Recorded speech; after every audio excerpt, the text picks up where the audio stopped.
Hello guys! So ayan, maghuhugas tayo ngayon ng luya. Pagpunta.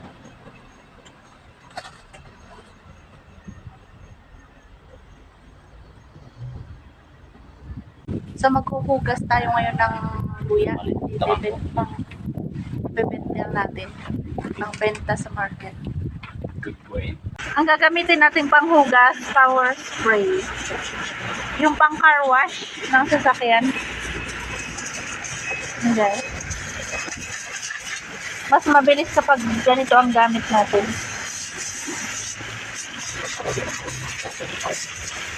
So yung sinasabi ko sa inyo noon guys na hindi pwedeng gawin pang tanim yung mga nabibili sa palengke.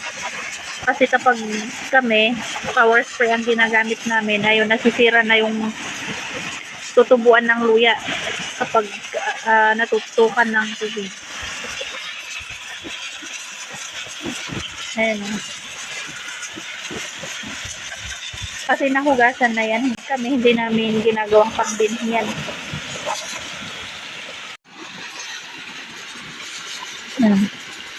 Pwede naman guys na gawing pangbinhi, kaya lang kunti lang yung magiging tubo niya. Unless kasi kapag hindi nahugasan, ayan, tutubo lahat yan.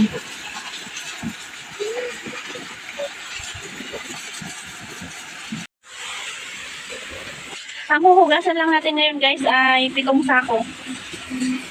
Yan lang yung nakayanan ni Kuya kung ibaba. Kasi wala tayong mauupahang maghahakot ng luya. Halos lahat kasi dito busy sa mga kanya-kanya nilang mga tanim na luya. Kasi harvest season na dito guys ng luya. Kaya wala na tayong maupahan na magbubuhat.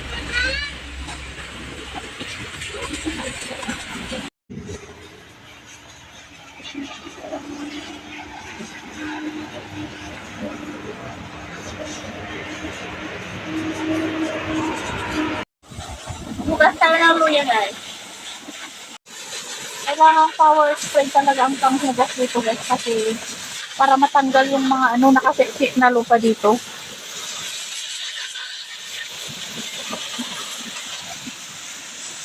Ganito kami maghugas ng luya.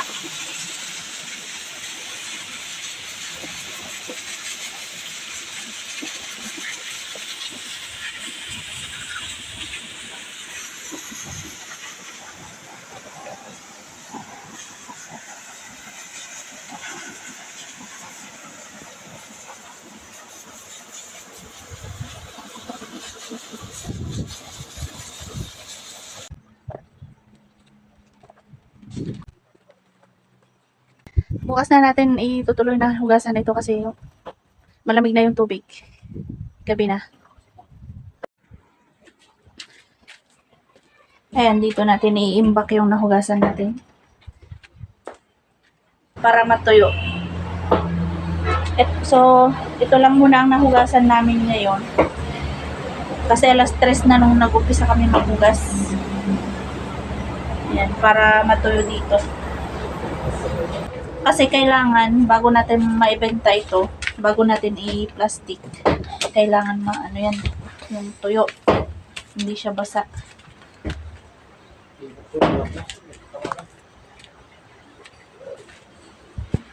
Magandang buhay. So, itutuloy natin ang panghugas ng luya. Kasi baka 2 sako lang nahugasan natin kahapon. Ayan guys.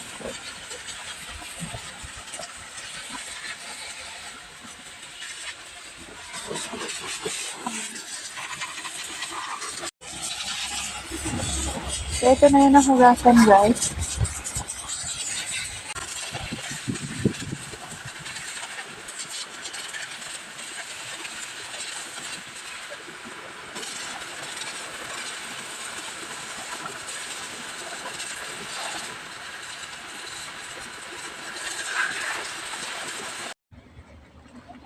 And time out muna. Merienda muna tayo. So, konti na lang yan. Hindi natin nahugasan. Mga 3 sako siguro yan.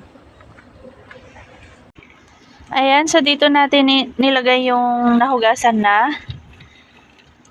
para matuyo siya. Yan. Wala pa ring araw dito sa amin, makulimlim pa. Kasi every morning, umuulan dito sa amin. Umaambon pala. Tapos, dito natin ililipat mamaya.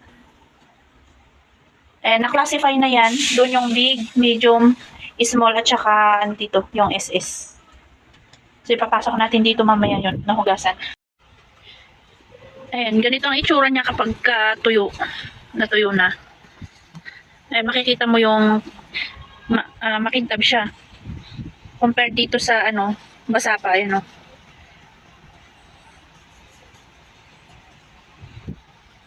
Parang brown. Patutuyuin natin lahat yung mga yan. Meron pa dito sa taas. Naglagay tayo dito sa may yero. Kasi mas mabilis kapag dito. Mahangin, natutuyo ng hangin kahit na walang araw. Natutuyo ng hangin yan.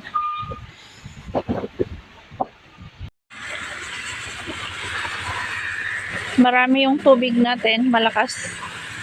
Kaya hindi nauubusan. Only water kasi ito, guys.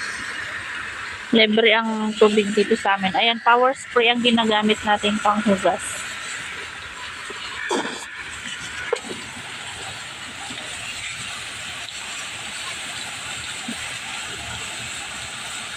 Kauga naman, animang kamali ang kabi.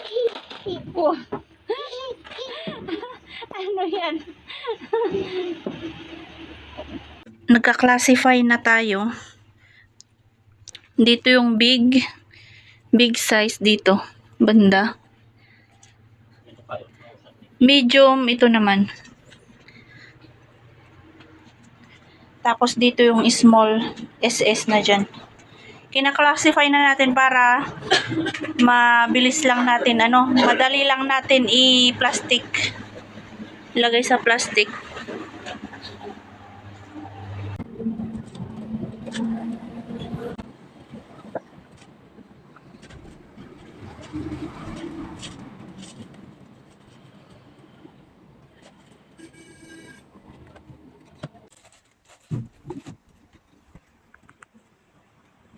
Impake na natin, guys, kasi ibebenta na natin, maaga natin ibebenta sa market bukas. Kailangan maaga natin i-punta kasi may mga maagang buyers. Mas mahal kasi kapag mas maraming buyers sa umaga.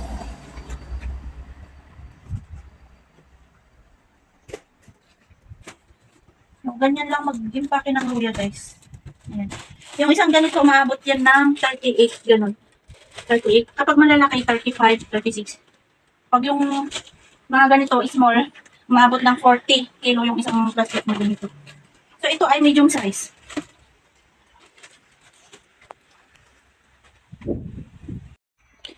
So, ito na yung i-plastic natin, guys. Ayan. Natimbang na rin natin. M means medium. Medium size yung ganyan. Tapos, meron pa dito. Naikarga na yung dalawang plastic. So, yan na lang muna, guys. Thank you sa panonood ninyo. Thank you very much. Itong mga natirang ito, pang na lang ito, pang gamit. Ayan. Kasi mura ngayon ang luya. Yung mga ganito, mga MM size. Ganito ang mga MM. Baka nasa 20 ang isang kilo ng ganito. Ayan. So, pang gamit lang natin yan. So, ayan, guys. Thank you very much sa panonood ninyo. Bye-bye.